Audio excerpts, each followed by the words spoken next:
FIFA ലോകകപ്പിലെ group ബിയിലെ ആദ്യ പോരാട്ടത്തിൽ ആതിഥേയരായ കാനഡയ്ക്ക് സമനിലക്കുരുക്ക്. ബോസ്നിയയുമായുള്ള മത്സരം ഓരോ ഗോൾ നേടിയാണ് സമനിലയിലെത്തിയത്. ഗ്രൂപ്പ് ബിയിലെ പോരാട്ടത്തിനിറങ്ങിയ ബോസ്നിയയെ സമനിലയിൽ തളച്ച് കാനഡ.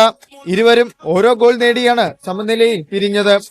മത്സരത്തിന് മുന്നോടിയായി മൈക്കൽ ബൂബ്ലെ, നോറെ ഫത്തേഹി എന്നിവർ അണിനിരന്ന വർണ്ണാഭമായ ഉദ്ഘാടന ചടങ്ങുകൾക്ക് ശേഷമാണ് ടൊറന്റോയിൽ പന്തുരുണ്ടത്. പരിക്കേറ്റ ക്യാപ്റ്റൻ അൽഫോൺസോ ഡേവിഡ് ഇല്ലാതെയാണ് കാനഡ മത്സരത്തിനിറങ്ങിയത്. സ്വന്തം കാണികൾക്ക് മുന്നിൽ ആദ്യ ലോകകപ്പ് മത്സരം കളിക്കുന്ന ആവേശത്തിൽ കാനഡയാണ് കളി നിയന്ത്രിച്ചത്. ടാജോൺ ബുക്കാനനും ജൊനാഥൻ ഡേവിഡും ചേർന്ന് ആദ്യ നിമിഷങ്ങളിൽ തന്നെ മികച്ച മുന്നേറ്റങ്ങൾ നടത്തിയെങ്കിലും മുന്നേറ്റത്തിലെ പോരായ്മകൾ കാരണം ലക്ഷ്യം കാണാനായില്ല. എന്നാൽ കളിയുടെ ഗതിക്ക് വിപരീതമായി 21-ാം മിനിറ്റിൽ ബോസ്നിയ സ്റ്റേഡിയത്തെ നിശബ്ദമാക്കി. മുൻ ആഴ്സണൽ താരം സീഡ് കൊളാസിനാക് എടുത്ത കോർണർ കിക്ക് മനോഹരമായ ഒരു ഹെഡറിലൂടെ സ്ട്രൈക്കർ ജോവോ ലൂക്കിച്ച് കാനഡയുടെ വലയിൽ എത്തിക്കുകയായിരുന്നു. രണ്ടാം പകുതിയിൽ ഗോൾ മടക്കാനായി കാനഡ കനത്ത ആക്രമണമാണ് ബോസ്നിയയുടെ ഗോൾ മുഖത്തേക്ക് നടത്തിയത്.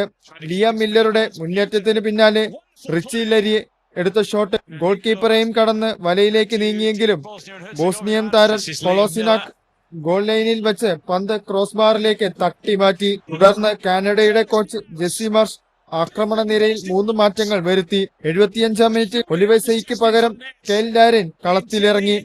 പകരക്കാരനായി വന്ന് വെറും 3 മിനിറ്റിനുള്ളിൽ പ്രോമിസ് ഡേവിഡിന്റെ അസിസ്റ്റിൽ കെയ്ൽ ലാരിൻ ബോക്സിന്റെ മധ്യത്തിൽ നിന്നും തൊടുത്ത ക്ലിനിക്കൽ ഷോട്ട് ബോസ്നിയൻ വലയിലേക്ക് തുളച്ചു കയറി. മുൻപ് കളിച്ച 6 ലോകകപ്പ് മത്സരങ്ങളിലും പരാജയപ്പെട്ട കാനഡയ്ക്ക് ഈ സമനില ഒരു വിജയത്തിന് തുല്യമാണ്. ലോകകപ്പ് ചരിത്രത്തിൽ കാനഡ നേടുന്ന ആദ്യ പോയിന്റാണിത്. ഇറ്റലിയെ പോലുള്ള വമ്പന്മാരെ തകർത്തു വന്ന ബോസ്നിയയെ സമനിലയിൽ തളയ്ക്കാനായത് ഗ്രൂപ്പ് ബിയിൽ കാനഡയുടെ ആത്മവിശ്വാസം ഇരട്ടിയാക്കും. ജൂൺ 18-ന് ഖത്തറിനെതിരെയാണ് കാനഡയുടെ അടുത്ത പോരാട്ടം. World cup desk, Kairali news.